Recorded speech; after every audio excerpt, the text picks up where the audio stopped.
예, 일단 오늘은 우리 저희 사건에서 좀 제일 중요하게 다루고 있는 게 김용 부원장의 이동 경로를 표시하고 있는 구글 타임라인, 이게 증거 능력이 있느냐 그리고 증명력이 있느냐 부분에 있어서 감정이 이루어졌고, 그에 대해서 감정인 신문이 이루어진 날입니다.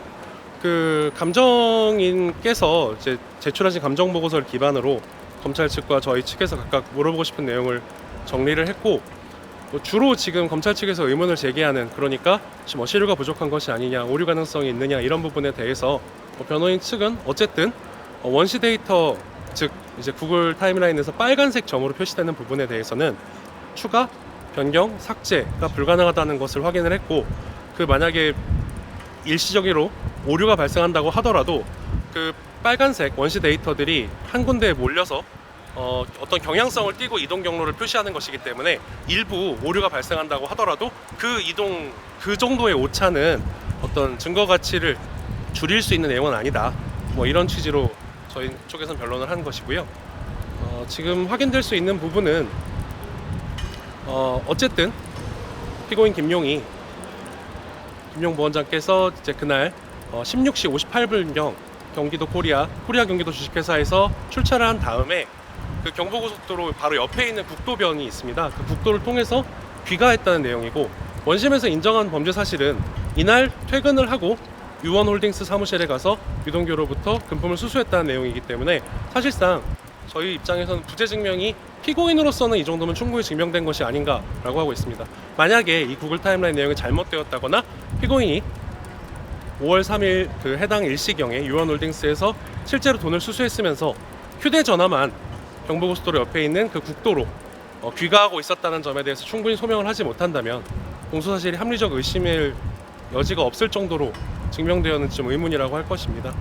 또 한 가지는 구글 타임라인에 대해서 수사기관이 유죄의 증거로 사용한 예가 많이 있습니다. 뭐 검찰이 직접 한 수사는 아니지만 예전에 국정농단 사건 때도 어떤 의사분이 청와대에 방문했는지 여부를 구글 타임라인을 가지고 증명한 사실도 있었고, 뭐 소위 버닝썬 게이트 사건에서도 구글 타임라인이 증거로 사용된 예가 있으며, 뭐 수많은 민사형사 법정에서 구글 타임라인은 계속 증거 능력을 갖고 증거 가치로 활용되고 있습니다. 무엇보다 검찰이 유죄를 입증하기 위한 증거가 아니라 피고인이 무죄를 증명하기 위해서 제시하는 이 부재 증명 증거에 대해서 피고인과 변호인들은 마치 검찰이 유죄의 증거를 사용하는 것만큼 증거의 무결성과 그리고 그 능력을 부여하기 위해서 최선을 다해서 노력을 해왔습니다. 이 부분에 대해서 검찰은 일부 2km 정도 오차가 발생할 수 있다, 그리고 그 경로가 잘못 나올 수 있으니 이건 전혀 증거 가치가 없고 따라서 완전히 증거에서 배제하여야 한다라는 식으로 하는 것은 좀 부적절한 태도라고 보입니다. 네, 구체적으로 빨간 점이 네. 어디에 찍혔다고 나오는 건지, 네. 그리고 그 빨간 점이 찍힌 걸 혹시 좀 보여주실 수 있는지. 예, 제가 지금 여기서 갖고 와서 보여드릴 수는 없고, 왜냐면 이 빨간 점이라는 게 구글 계정으로 들어가서 해야 되는 거라 저희가 이제 하나씩 캡처를 해서 보여드릴 수는 있겠지만 지금 제가 여기를 갖고 와서 펴서 보여드릴 수는 없고요.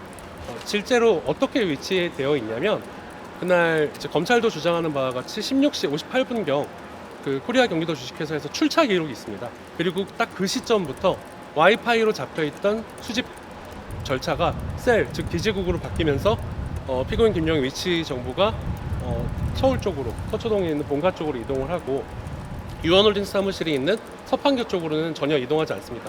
검찰이 주장하는 공소사실 시간에 정확하게 배치되는 곳에 계속 존재했다는 게 드러나고, 그 원시 데이터는 시간적 장소적으로 연속되어 있습니다. 나중에 저희 연락을 주시면 좀 편집을 해서 아니면 캡처를 해서라도 보여드릴 수 있으면 보여드리도록 하겠습니다. 그러니까 검찰의 공소 사실대로라면 유원홀딩스에 빨간 점이 찍혀야 되는데 예. 그렇지 않다라는. 예, 맞습니다. 4시 58분에 출차를 했는데 이미 17시가 좀 넘은 시점에 도로 위에 있기 때문에 유원홀딩스에 가서 어떻게 이동을 해서 돈을 받고 할 수 있는 시간은 없습니다.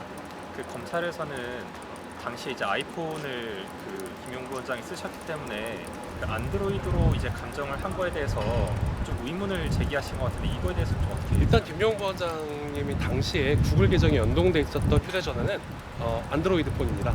아이폰을 같이 사용하고 계시긴 했지만 그 구글 계정이 연동돼 있지는 않았고요. 사실 그 김용 부원장 본인은 이 사건 재판이 어느 정도 성숙하기 전까지도 구글 타임라인이라는 게 있는지, 그리고 거기에 무슨 어떤 위치 정보가 기록되는지를 모르고 있었습니다. 그렇기 때문에 사실 거의 원심이 거의 종결되는 시점에 변호인단에서 권유를 해서 확인을 해보게 된 거고, 그렇기 때문에 무슨 아이폰이랑 동시에 사용하거나 그런 것 때문에 무슨 문제나 오류가 발생할 여지는 없습니다. 다만 그 실제로 당시에 그 안드로이드 휴대전화를 사용하고 있었기 때문에 아이폰을 사용했음에도 불구하고 안드로이드를 기준으로 감정했다라는 것은 사실관계를 검찰에서 좀 잘못 아신 것 같습니다. 그리고 만약에 핸드폰을 2개 사용했다고 해서 부재증명이 적용되지 않으려면 저희가 어떻게 가정을 해야 되냐면, 주로 사용하는 아이폰은 우연히 김용 부원장이 계속 휴대하고 있었고, 그 자주 사용하지 않고 검색 용어만 사용하는 구글 타임라인이 연동된 안드로이드 휴대전화는 매우 우연히 김용 부원장이 퇴근하는 시점에 코리아 경기도 주식회사를 떠나서 김용 부원장이 유원홀딩스로 돈을 받으러 간 시점에 자기 혼자 집으로 가고 있어야 합니다.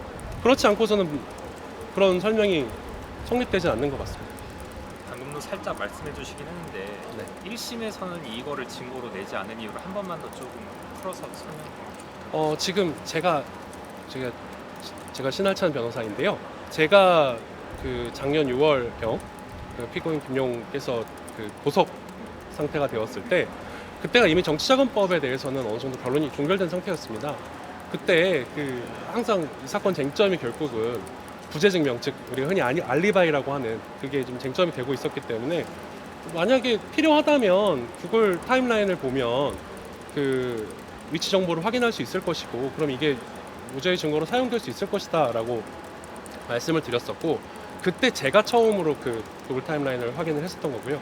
그리고 이게 이제 법정에 현출되지 않았던 이유는 그 당시 이미 좀 주장돼 있었던 내용이라서 충분히 변론이 성숙해 있었고, 정치자금법 위반 사건에 대해서 사실상 변론이 종결된 상태였으며, 당시에는 이제 별도의 뇌물죄 사건을 진행 중이었거든요. 그렇기 때문에 예, 그 검사가 예. 그 범죄 일시를 특정을 하지 않아가지고 제가 그날 당시에는, 그리고 특정 날짜가 아니라 검찰에서는 사실은 저희가 흔히 리리스트라고 하는, 그러니까 4월 달경에 돈을 마련하고 그 이후에 돈을 주었다, 따라서 4월경부터 뭐 5월 언젠가에 돈을 주었을 것이다라고 했기 때문에 특정 일의 알리바이를 어떻게 주장하는 게 좀 부적절한 부분도 있었습니다. 뭐 물론 원시 데이터를 전부 살펴보더라도 그 2021년 4월경부터 5월, 6월까지도 피고인 김용은 유원홀딩스 사무실에 간 적이 없습니다만, 그걸 고려하지 않더라도 당시에는 5월 3일이 특정된 것은 원심 판결 선고 시점이기 때문에 저희가 특정 알리바이를 제공하는 것이 좀 이미 종결된 변론에서 새로운 증거를 내면서 하는 게 좀 어려운 상황이긴 했습니다. 그 확인할 시점이 6월 4일로 매우 늦습니다. 거기 제출된 감정 보고서는 아직 예. 증거 능력이 인정된 건 아닌 거죠. 증거의 체부 결정을 하진 않으셨죠. 예. 재판부에서 증거 체부 결정을 오늘 하지는 않았습니다만, 감정 보고서 자체, 그리고 특히 피고인 측 증거에 대해서 증거 능력이 있는지 없는지는 사실 어떤 쟁점이 되는지 잘 모르겠습니다. 왜냐하면은 저희가 디지털 증거에 대한 무결성과 동일성을 요구하는 것은 검찰이 압수한 증거에 대한 것이지, 피고인 측이 자신의 무죄의 증거로 내는 것들은 사실 증거 능력 단계는 통과하는 경우가 많습니다. 다만 저희가 마치 검찰이 증거로 사용하는 것 정도 수준으로 입증을 하기 위해 노력을 했을 뿐입니다. 정보를 수고한다만 바로 기자단에 풀어주시는 네. 한번 예. 제가 풀해드린 재판 직전에 저기 보내드린 내용이라 제가 그걸 다 외우고 있진 않은데, 구조로 한번 그 감정인께서 보내주신 감정 보고서의 내용은 결국 원시 데이터는 추가 변경 삭제될 수 없다는 내용과, 그리고 원시 데이터는 어쨌든 약간의 오차가 있을 수는 있으나 최소한 그 사용자, 여기서 사용자라고 하면 좀 부적절할 수도 있을 것 같고, 최소한 그 사용자가 사용한 휴대전화는 그 원시 데이터가 소재한 지점 근처에 있었다라는 거는 증명이 된다라는 취지로 답변을 했고요. 이에 대해서 검찰이 계속 이제 검찰 측에서는 시료가 적다는가 여러 가지 이유를 들어서 이제 애초에 증거 가치가 전혀 없는 것 아니냐라는 의견을 표시하고는 있습니다. 하지만 이제 이에 대해서 변호인은 최소한 원시 데이터의 위치에 따라서 피고인의 위치가 특정될 수 있음은 이번 감정 기일을 통해서 증명했다고 생각을 하고, 이를 통해서 최소한 2021년 5월 3일에 김용 부원장이 유동규 씨에게 정치 자금을 수수했다라는 공소 사실은 사실과 다르다라는 점을 확인을 했습니다. 무엇보다 저희가 보내드린 내용에서 방금도 설명드리긴 했었지만 검찰은 구글 타임라인을 증거로 많이 활용한 이력이 있습니다.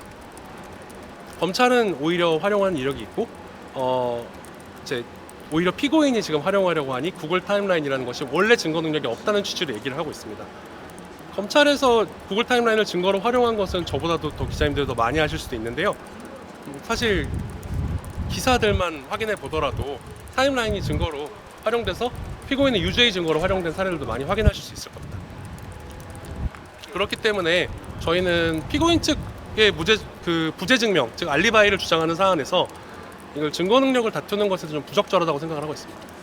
좀 정정이 필요한 부분이 오늘 감정 결과는 이게 당연히 증거 능력이 있는 서류입니다만 예. 그걸 믿을지 말지는 예. 이제 또 뭐 이 변론을 보고 재판부가 판단할 텐데 일단 증거로 현출이 된 겁니다. 그 소위 말해서 변호인 측은 6km 우측 오류에 대해서 튀었다라는 건데 네. 튀인 빨간 점은 어디에 찍혀 있어요? 튄 빨간 점은 여러 군데에 찍혀 있습니다만 아예 아무것도 없는 공터입니다. 서판교 쪽에 위치한 공터인데 이게 그 동판교랑 서판교가 가운데 그 도로를 사이로 나눠져 있진 하지만 사실 직선 거리는 좀 짧습니다. 그렇기 때문에 검찰에서는 그 2km를 가지고 최근에 이제 감정서를 이제 특정 언론사에 전달을 해서 보도를 한 것으로 보이는데요. 그 특정 위치가 마치 유원홀딩스인 것처럼 이제 주장을 하시고 있는 것 같습니다. 다만 거기에 찍힌 점은 딱 그 하나의 점이 서판교 일대에 찍혀 있을 뿐입니다. 나머지는 사실 서판교라고도 하기 어려운 공터에 찍혀 있는 부분들이 있고 통상적인 튄 점이라고 할 수 있는 게 빨간 점이 단 한 개도 연속적으로 찍혀 있는 부분이 없습니다. 마찬가지로 기지국의 위치라든지 와이파이의 문제나 이런 충분히 발생할 수 있는 오차 때문에 점이 하나가 찍혀 있을 뿐 그 당시 피고인이 위치 정보를 원시 데이터가 여러 개가 찍혀 있는 것은 다 한 군데로 몰려 있습니다. 여러 말씀을 해주시죠. 네. 그러면 지금 변호인 측에서 주장하는 건 이거다. 네.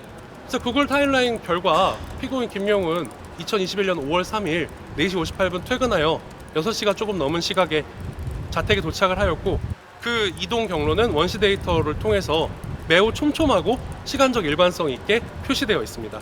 따라서 검찰이 이제 주장하는 4시 58분 이후 퇴근을 한 다음 유원홀딩스에 가서 돈을 받고 집에 돌아갔다라는 내용은 성립이 되지 않습니다. 따라서 2021년 5월 3일 날 김용이 유동규로부터 정치 자금을 수수했다라는 공소 사실 그리고 원심에서 인정한 그 범죄 사실은 인정될 수가 없다라는 것이 변호인 입장입니다. 튄 점이 유원홀딩스에 있었던 점이 있다라는 정확히 유원홀딩스 건물도 아닙니다. 그러니까 그거를 요청드리면 제공을 드릴 수 있습니다. 어떻게 요청을 받고 드리는지는 잘 모르겠습니다만 제가 드리도록 하겠습니다. 5월 3일 말고 이제 감정 대상 중에 3차 전달 장소인 경기도청 북측도로에 대한 감정이 있었던 거거든요. 그러니까 사실은 구글 타임라인 전체를 좀 신빙할 수 있는지에 대한 감정이고 그 결국은 나머지는 이게 정확성, 동일성, 무결성이 인정이 된다면 거기에 있는 내용을 가지고 과연 피고인 공소사실이 인정될 수 있는지 마는지 하는 것은 감정인이 주장하는 것이 아니고 감정인이 결정해서 이날 없었습니다 알려주는 것이 아니라 자료에 해석을 해주시면 저희 변호인단이 주장을 해야 되는 내용입니다. 다만 구글 타임라인의 무결성, 동일성이 입증된다는 전제 하에 피고인 김용은 21년 7월, 8월 경에도 경기도청 북측도로에는 간 적이 없습니다. 수원 자체를 이제 얘기하시는 당시에 공사 중이었던 경기도청 북측도로에서 돈을 수수했다라고 하는 부분이 있는데 그 얘기한 시간대에 수원은 지나가는 정도 외에는 방문한 적이 없습니다. 2차 전달 장소에 대해서는 지금 감정 대상이 아니에요. 예, 그 날짜, 구체적인 날짜들에 대해서 감정 대상이 된 건 아닙니다. 마지막으로 경찰에서는 그 점을 찍힌다는 게 네. 거기에 굳이 오래 있지 않고 잠깐 있다 가면은 점이 안 찍힐 수도 있고 시간에 대한 감정이나 감정은 하지만 예. 그 부분에 대해서 좀 관련하시나요? 예컨대 검찰에서 그 찍혔다는 점이 예컨대 그냥 제가 시간이 정확하진 않습니다. 예를 들어 17시 1분경에 찍혔다고 하면 만약에 거길 잠깐 방문했다라고 한다면 그 전후에 찍힌 점들은 최소한 그 가능한 이동 경로에 있어야 합니다. 하지만 예를 들어 17시 0분에 찍힌 장소는 도로였고 17시 1분에 잠시 서판교가 찍혔다가 2분부터 다시 도로가 찍힌다면 이는 명백하게 서판교의 간점이 튄 것에 불과하겠죠. 여기서 가능한 사실 모든 증거에는 약간의 오차가 있을 수밖에 없습니다. 저희가 검찰에서 항상 위치 정보를 활용하는 신용카드 사용 내역이나 통신사를 통해서 기지국을 통해 확보한 위치 정보라든지 전부 다 오류 가능성을 그 정도는 내포하고 있습니다. 당연히 구글 타임라인에도 오류 가능성이 지금 검찰이 주장하는 것처럼 오차가 있죠. 다만 그 연속된 섬을 통해서 저희는 해석을 할 수 있는 것입니다. 그런데 거기서 이제 오차가 발생했다. 그러니까 이걸 믿을 수 없다. 전혀 이건 증거 가치가 없다라고 주장하는 것은 그렇다면은 과연 객관적이고 과학적인 증거는 어떤 것인지 반문을 하고 싶습니다. 제가 부연 설명드리자면 위치 정보라는 게 시간에 따라 연속이 되지 않습니까? 그래서 만약에 어느 지점에서 오표시가 발생했다 그러면 직전 직후의 위치 정보하고 그 오표시된 지점까지의 도로 사정이라든지 이동 시간 또 물리적 이동 가능성 이런 것들을 종합해 보면 그게 오표시인지를 추정할 수 있겠죠. 그리고 만약에 이런 전체적인 연속되는 위치 정보 이동 경로상에서 우리 유원홀딩스하고 관계를 보면 이게 잠깐 들렸다 오는 게 가능한지 안 가능한지 충분히 상식적으로 추정하고 검증이 가능하다고 그 점에 대해서는 원시데이터나 찍힌 점들을 제공을 해드리고 아니면 아예 공개를 하는 것도 고려를 해보겠습니다만은 기자님들한테 정리를 좀 저희가 그거를 하나하나 좀 캡처를 하던지 저희가 왜냐면 계정 접근권을 드리기가 어렵잖아요. 왜냐면은 이게 어쨌든 개인 정보이기도 하고 그 너무나 불특정 다수가 접속해서 보기에는 뭐 삭제라든지 이런 가능성이 있으니까요. 아예 계정을 없애버리시면 저희가 방법이 없으니까 그 계정에 접근은 할 수는 없겠지만 저희가 뭐 가능한 한 방법으로 뭐 확인할 수 있게 자료 정리를 해서 제공을 해드릴 수 있을 것 같습니다. 마치 뭐 감정에 사용된 파일 같은 거를 제공해드릴 수도 있고요. 그러니까 그 경부고속도로에 빨간 점이 쭉 이렇게 예, 시계열적으로 나올 수 있는 거를 제공해 주실 수가 예. 있는 가능합니다. 그게 지금은 하나점 나올 때마다 이렇게 하나하나 캡처되어 있는 상태인 예, 거죠. 근데 그거를 합쳐서 예. 해야 되는 아까 재판에서도 검찰 측에서 정리를 해서 제시를 했지만 이게 경로까지 자동으로 설정된 자료는 쉽게 볼 수 있긴 합니다. 그 사진을 제공해드리는 건 어렵지 않지만 그거는 뭐 사실 찍으면 바로 되는 거니까요. 하지만 그 원시 데이터를 하나하나 보는 거 사실 그 정도가 아니면 또 변경의 가능성이 있다느니 그냥 피고인 측에서 제공한 캡처 자료라느니 하고서 신빙성에 문제가 생길 수 있으니까 원시 데이터를 하나 찍어서 제공하거나 하는 방법을 취해 보도록 하겠습니다. 네, 더 뭐 없으시죠? 네. 이런 걸 처음 해봐가지고 감사합니다. 아 예, 제가 지금 얼마 갖고 왔는지 모르겠는데 찾아보겠습니다. 예. 아 예, 그럼. 아 제가 안 갖고 왔어요. 죄송합니다. 네, 제가 문자로 드릴게요.